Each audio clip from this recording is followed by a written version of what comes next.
ওদের কারণে ম্যাচ হেরেছি, সাইফুদ্দিন মিরাজকে ছাড়া বিশ্বকাপ খেলবো না।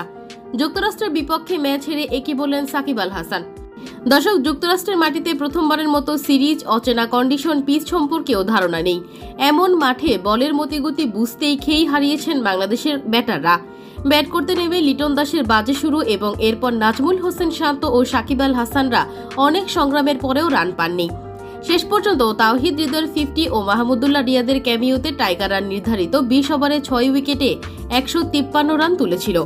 এই লক্ষ্যে বল করতে নেমে বাংলাদেশের বোলাররা শুরু থেকে দুর্দান্ত বোলিং শুরু করেন।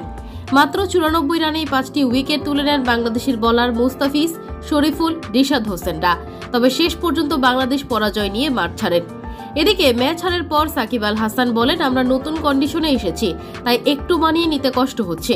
আশা করি সামনের ম্যাচে আরো ভালো পারফরমেন্স করব এবং সবাইকে নিয়ে বিশ্বকাপে ভালো কিছু করে দেখা।